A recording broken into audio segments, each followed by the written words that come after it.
Good evening, everyone. Mike Palmer from Know Your Rights Group and Success Coaching International with a massive live video update tonight. We have got a lot of really exciting, really positive news to cover tonight. So let's get straight into it. First and foremost, the big news, especially of the last few days, have, of course, been the reports that are coming through about the death of the Misinformation and Disinformation Bill. Now, we first heard about this in an email that we received yesterday morning. This is the email here. It's quite detailed, so I'm going to whip through it very quickly. Dear Mike, I'm thrilled to share some fantastic news. Thanks to your unwavering support, every single crossbench senator has come out in opposition to the Albanese government's disastrous misinformation bill. Together, we've delivered a massive blow to a law that seeks to silence dissent and control online discourse. While it's not over until the bill is voted down or withdrawn, as it currently stands, the government does not have the numbers to pass this Orwellian bill. It is dead in the water. Labor's war against free speech is on its last legs, and it's all thanks to you. Tens of thousands of Australians stood up for their rights by signing petitions, donating to our campaign, and amplifying the message that free speech is non-negotiable. Thanks to your efforts, the government's attempt to push this Orwellian legislation is falling apart. I've had the privilege of presenting at the Senate inquiry into the Misinformation Bill on behalf of Citizen Go, an ally organisation that stands with us in defending free speech.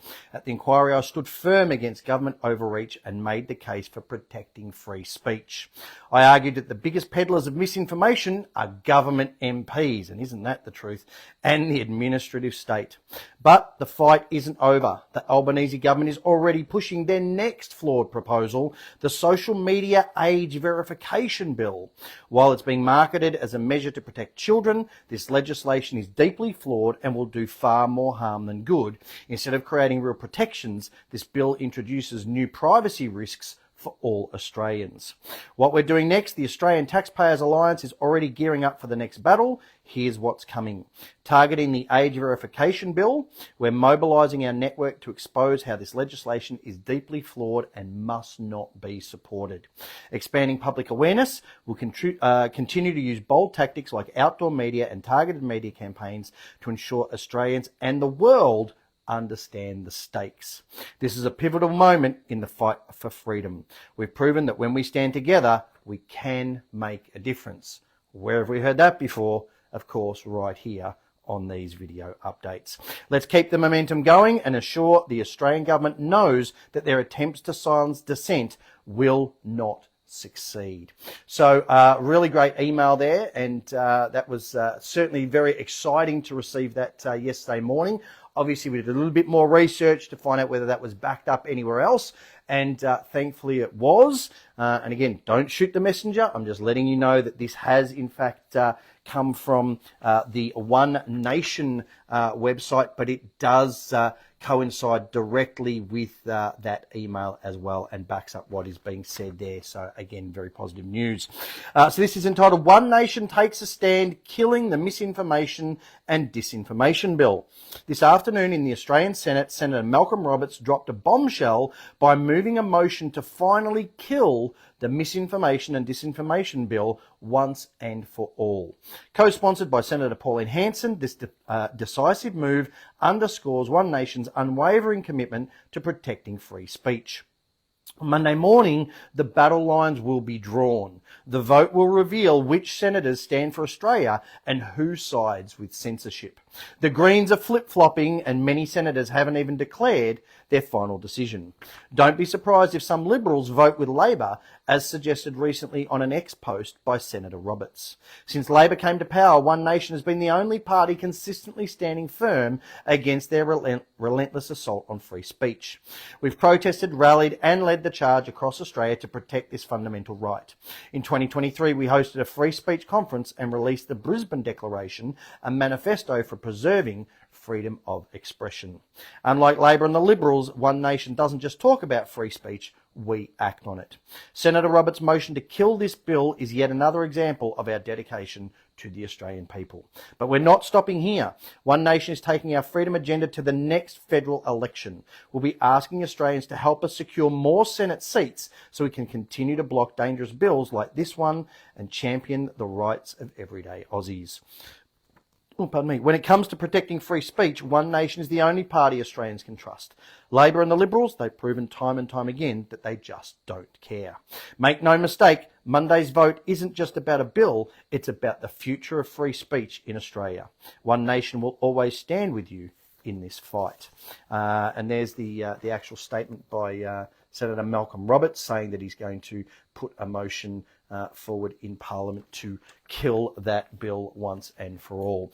So you've got the Australian Taxpayer Alliance trying to take credit for it. You've got One Nation trying to take credit for it. And it's a collective effort. And, you know, everybody's played their role. I'm sure many of you watching this video also played a role by writing letters into your Member of Parliament. So it's a collective effort that everybody should be proud of, and something that we need to keep pushing for right till the very end. So I want to make this crystal clear, okay? That bill is certainly not dead yet. Okay, it does appear to be dying, but it's not dead yet. So as that article details, it does still have to go to an official vote on Monday. And hopefully the relevant senators don't have a change of mind over the weekend. So for the final time, the next few days are vital, absolutely vital for everyone to please keep the pressure on. Right to your respective senators and make it crystal clear that you fully expect them to vote in accordance with the wishes of their constituents, which is to kill this bill once and for all. And then, of course, once we get all of that sorted, our next job is to get rid of that other insane bill that they're trying to bring in, which is to ban under 16s from social media. Now, we've spoken about this before, both on these video updates, also in our radio shows. And look, whilst I do personally agree that some people under 16 probably shouldn't be on social media, that is my personal opinion. And that's the point. Okay, those sorts of decisions should be up to us as parents, not something for the government to decide on our behalf. Now, for example, I have one child who I would have been happy to allow on social media earlier than 16 because she was, really quite mature for her age. Now, I have another child who, even when he gets to 16, I don't really think should be on social media. But again, that's my choice as a parent. But once again, with this bill, we've got this government trying to step in and take control over our lives and our choices and our children. Now, and we need to be aware of that, and we need to put a stop to it. So please be aware, this is what they are trying. So this has come out, obviously it's been spoken about a little bit already, but it's really hit the mainstream media today. Here's just one of the many articles that you'll find. This one's entitled, "A Social Media Ban for Children Younger than 16 is Introduced in Australia's Parliament. Legislation to create a world-first law." How many times have I said on these videos before that Australia is the guinea pig for the rest of the world? Okay, for the puppet masters that are pulling the strings. They figure if we can get it passed in Australia, we can introduce it in the rest of the world. Here is another crystal clear example. Legislation to create a world first law, banning children under 16 from social media has been introduced in Australia's Parliament. Michelle Rowland said TikTok, Facebook, Snapchat, Reddit, X and Instagram were among the platforms that would face fines of up to $50 million Australian for systemic failures to prevent young children from holding accounts. This bill seeks to set a new normative value. Oh, don't we love that? New normal! Good old Dan Andrews used to talk about the new normal all the time. Don't even get me started.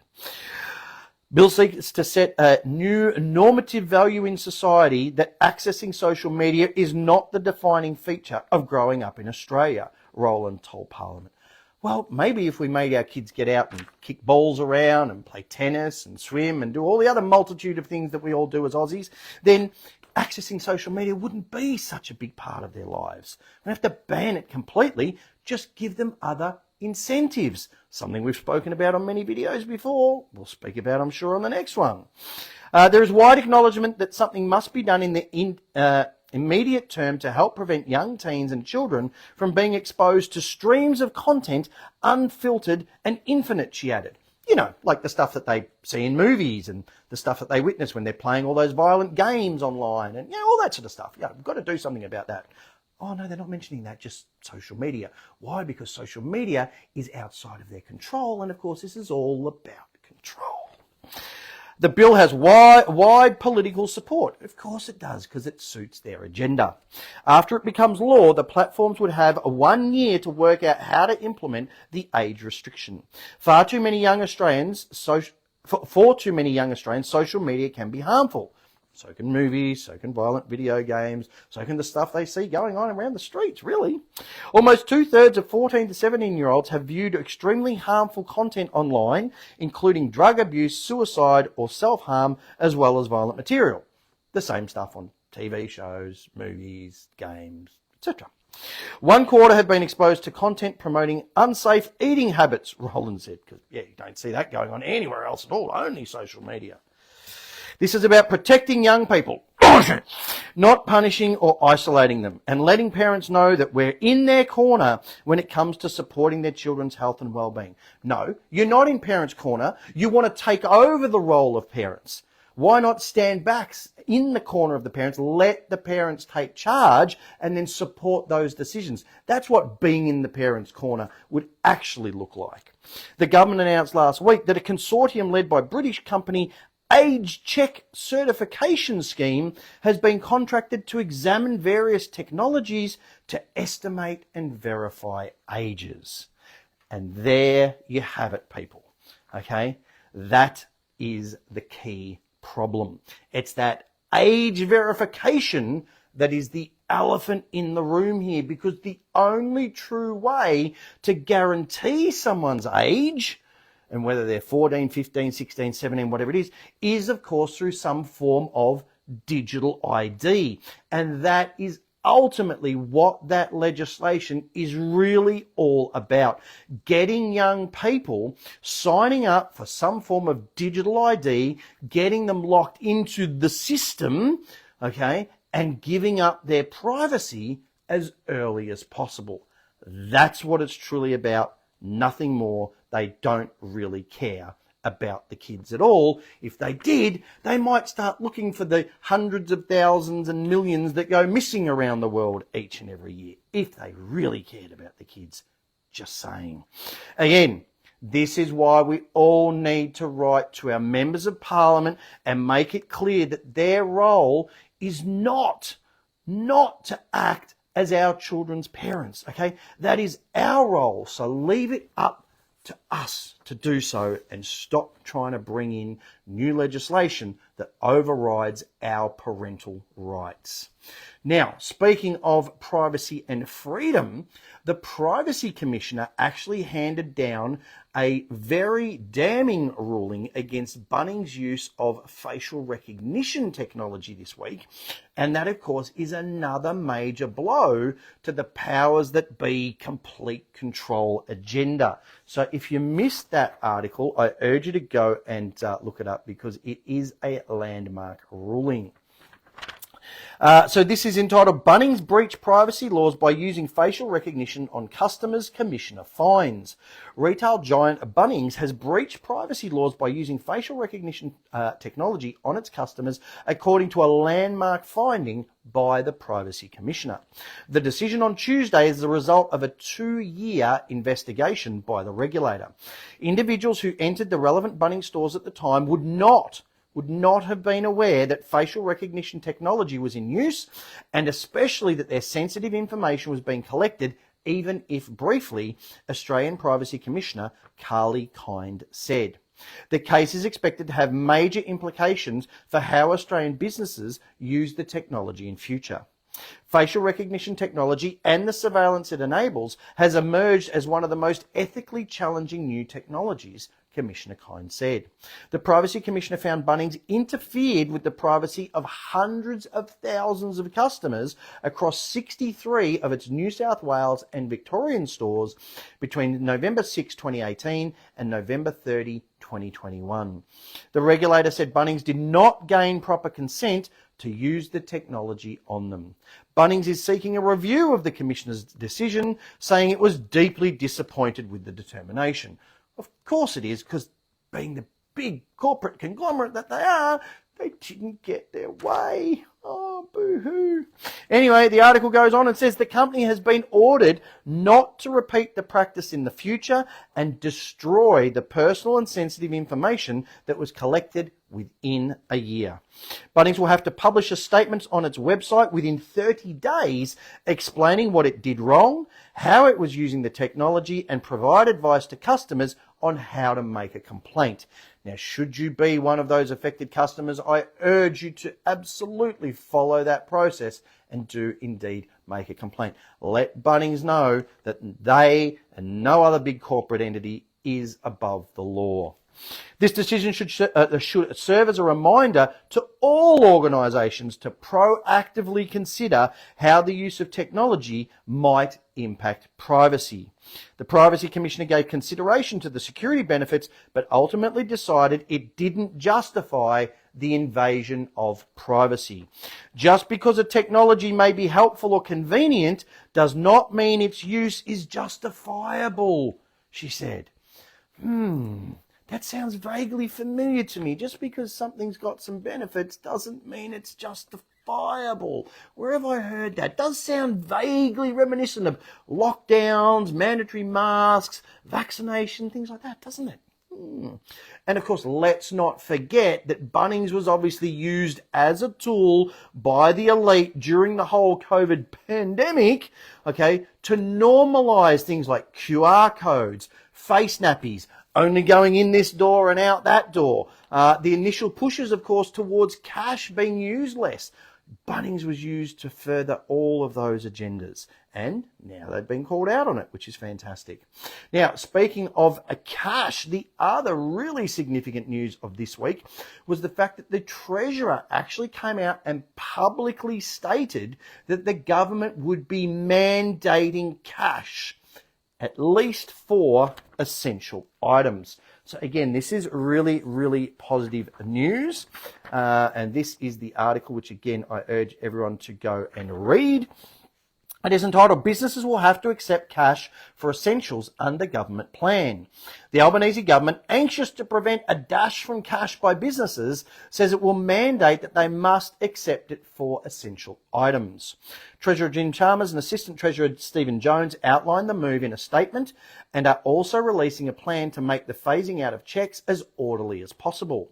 Small businesses in general will be exempted from the cash requirement. Why? Why? They've been using cash for hundreds of years. Why exempt them now? Treasury will consult on what businesses will be affected. They are expected to include supermarkets, those supplying basic banking services, those selling pharmaceuticals, petrol stations, utilities, and healthcare services. Now, utilities is very interesting because, as we all know, places like Telstra have refused people the ability to pay their bills in cash for a number of years now. So it would be great to see them being forced to accept cash again. Through the consultations, the government will consider the size of businesses that must accept cash. For example, in the supermarket sector, whether it would only apply to the largest supermarkets. The question of distance will also be relevant. What would be a reasonable distance for a person to have to travel to find a business that took cash? The regime would likely be established through regulation, so it could be adjusted over time. The minister said that although people increasingly use digital methods to pay, about 1.5 million Australians use cash for more than 80% of their in-person payments. Now, that's a huge number, and I dare say, of course, it's much larger than what they're reporting on. So this is a significant number. Cash also provides an easily accessible backup to digital payments in times of natural disaster or digital outage, the ministers said. They said up to 94% of businesses still accept cash, and we want to see cash acceptance continue, particularly for essentials. The consultations would consider the needs of people relying on cash, including those in regional areas and those unable to use digital payments, as well as the impact on businesses, especially small businesses, the minister said. The details of the mandate would be announced next year, and it is proposed to start from January 1st, 2026. So watch how quickly they try and eliminate as much cash in circulation and convince people to go digital between now and the 1st of January 2026. The minister said the government was acting to give customers and businesses the help they needed to switch to other payment methods. There it is. Banks also had a responsibility to support users in a smooth transition. Absolutely they do. Chalmers has written to the CEOs of the 4 major banks outlining what is expected of them. And then there's a little subsection which reiterates what we've already covered on tonight's video. It says, Parliament begins frantic last fortnight for the year. Other legislation includes restricting the age of access to social media to 16 and over, with the bill to be introduced this week. The opposition supports this move and indeed advocated it before government, so this has a good prospect of passage this year. Let's hope they're wrong. But the bill for controls on misinformation and disinformation appear at this stage to be unlikely to pass, with Fatima Payman, who defected from Labor, among the crossbenchers who has expressed opposition. So all tying back to those first few articles that we covered before. Now, in addition to the mandating of cash, which is, of course, very positive news, at least on the face of it, Treasury is also toying around with the idea of charging banks a levy if they don't keep actual physical bank branches open, specifically in remote areas, which, again, we've spoken about many, many times this year. And again, whilst it does seem like a good idea on the surface of it, once again, we find that it's us, we the people, that end up paying for it. And that, of course, is detailed in this article from the Financial Review. So I urge you to have a read of this, just so that you are aware of both sides of the argument. So it says, home borrowers will pay for the rural bank branch levy. Treasury has come up with a radical but rushed plan to make all banks fund those with the biggest regional reach, but there is no guarantee that it will work. Traditional bricks and mortar banks are experiencing a sharp decline in traffic in branches as customers choose to bank more online via smartphones and computers. Consequently, banks have shut more than 2,000 branches across Australia since 2017, about 800 of them in rural and remote areas. Undoubtedly, bank closures have been difficult for some customers, particularly older people and small businesses in the country who prefer to do their banking across the counter. Politicians are understandably responding to popular pressure from affected communities. Finally, they're listening. It would be a tax on the younger generation and a quasi-form of regional socialism. Or so they claim, because of course they claim that young people don't use cash at all, so they're going to be somehow disadvantaged, and that it's a quasi form of regional socialism because they're going to force banks to open regional branches. Not so sure. A Senate inquiry led by the Nationals' Matt Canavan recommended the government increase the existing $1.6 billion big bank levy on CBA, Westpac, NAB, ANZ and Macquarie. Canavan wanted the hundreds of millions of dollars extra raised a year to fund community banks. Again, just makes sense.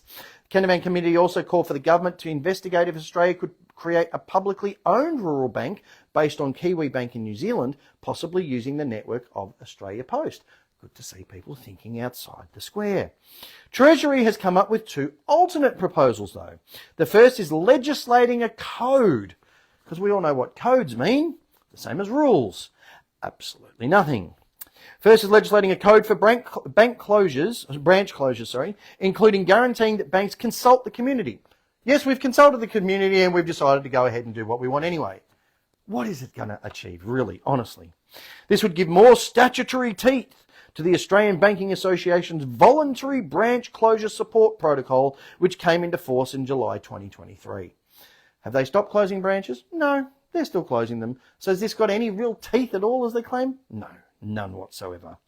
The protocol requires banks to publish a branch closure impact statement, notify local stakeholders, offer assistance to customers of a closing branch to transition to other banking options, and support clients who retain a preference for face-to-face banking services to transition to Australia's Bank Post Partnership Service, i.e., we know you want to keep coming over the counter, but we're not going to help you. We're going to close the branch anyway, but here's some other options. And that's really all it means. It's not going to achieve anything positive.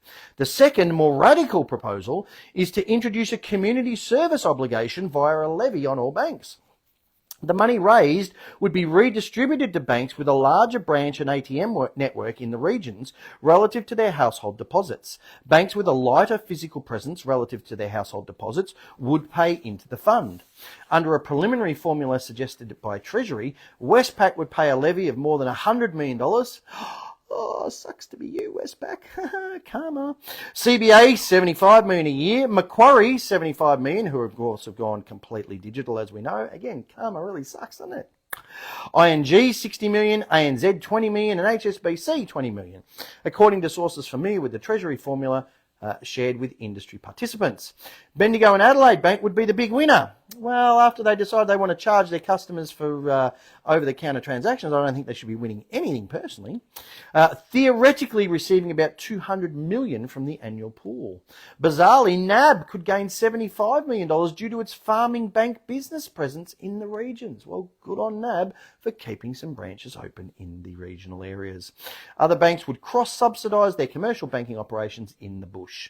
The absurdity suggests the proposal has been rushed ahead of an election.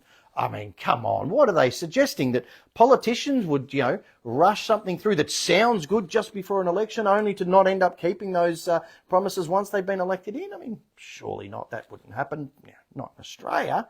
Come on, mate, that's un-Australian. I mean, this is what they're trying on, people, so please be aware of it.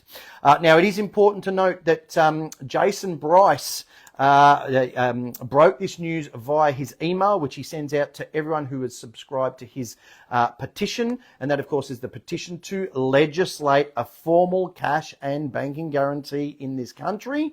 And so this is definitely one big step closer to that. Again, if you haven't added your signature to that, please, you'll find a link in the comment section. If you're watching this on YouTube, just do a search online for petition to legislate formal cash and banking guarantee, and do make sure you add your petition and do stay in touch with Jason via his emails. Of course, on that same point, make sure you also join our Call Out Cashless Businesses Facebook group. Again, there should be a link going up in the comment section. Of course, you can do a search on Facebook and find that. And let's keep naming and shaming these businesses that refuse to accept cash as a form of payment, and of course nominate those that do still promote it. And then of course there's that sister group, the Cash is King discussion group. Again, you'll find a link in the comments or just search on Facebook. And again, that is a really great group to share these sorts of videos, these sorts of articles, and all these sorts of ideas around so that people understand what this cashless push is really all about, and of course the dangers of it. All right, so finally, as I always do, I'm going to finish off with some more great memes to really get people thinking about what's going on at the moment. I saw this one, and I'm sure it's going to upset some people, but too bad, so sad. I'm not sure that it's actually true, unfortunately, but we can live in hope. So, yes, as it says there, we are back to only 2 genders, honey. It was funny, I heard something on the news the other day. I'm not sure if it was the news or the radio or something. I don't usually have it on, but I had it on for a few minutes at this particular point in time. And they had some archaeologist or paleontologist or something, and they were talking about the bones that they were digging up from 5,000 years ago. And they said, oh yes, they can do these tests and determine if it's male or female. Interesting that none of these skeletons that they dig up are ever any one of the other 62 genders. They're only ever male or female. And I thought, isn't that fascinating? At least some of the mainstream media have some sense still.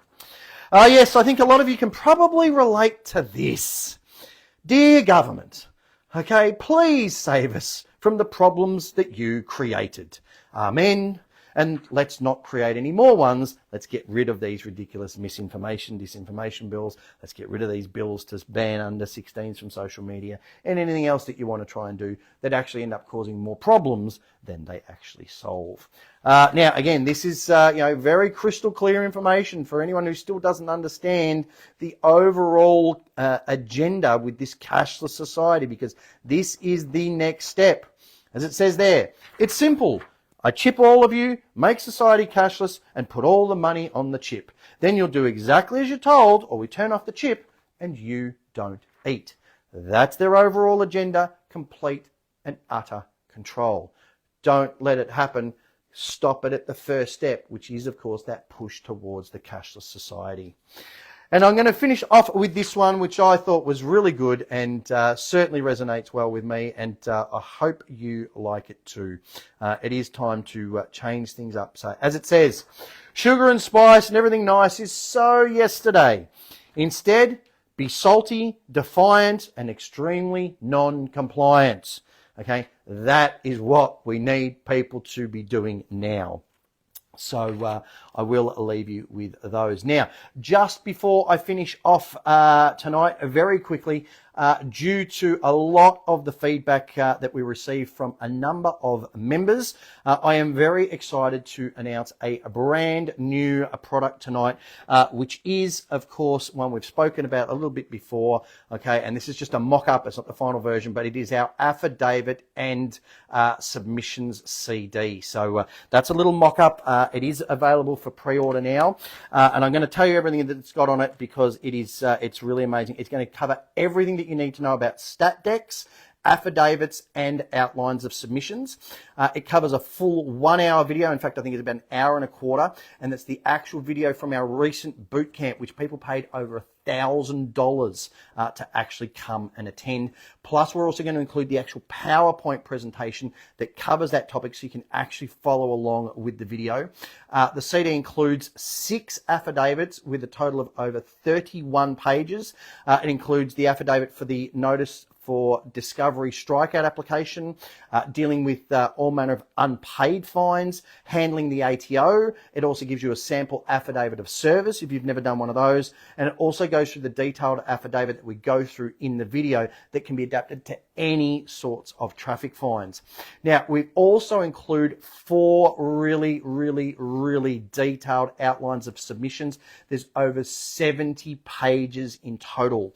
It covers parking fines. There's a whole outline of submission if you've ever got any parking fines. A very detailed AAT application against child support. So if anyone's dealing with child support or dealing with matters in the AAT, you're going to love those submissions. Again, handling the ATO, the submissions match up with the affidavit.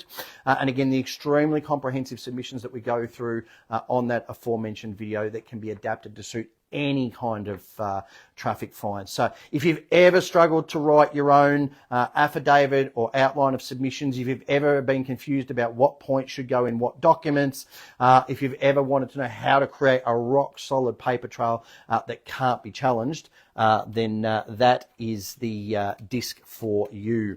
Again, you will find a link going up in the comments. Otherwise, again, if you're watching this on YouTube, please just go to our shop page.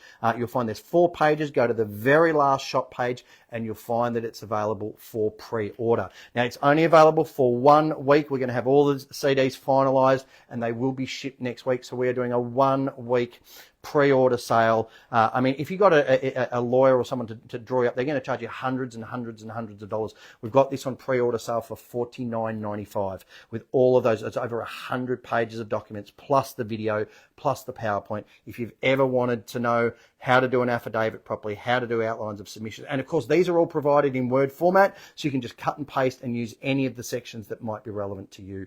So a really powerful disc. Please make sure you grab that if it's of interest. And speaking of new products, don't forget which way I'm holding it. Yes, our brand new latest podcast CD has now been released. So this has our last 20 shows, including right up to our last 400th show.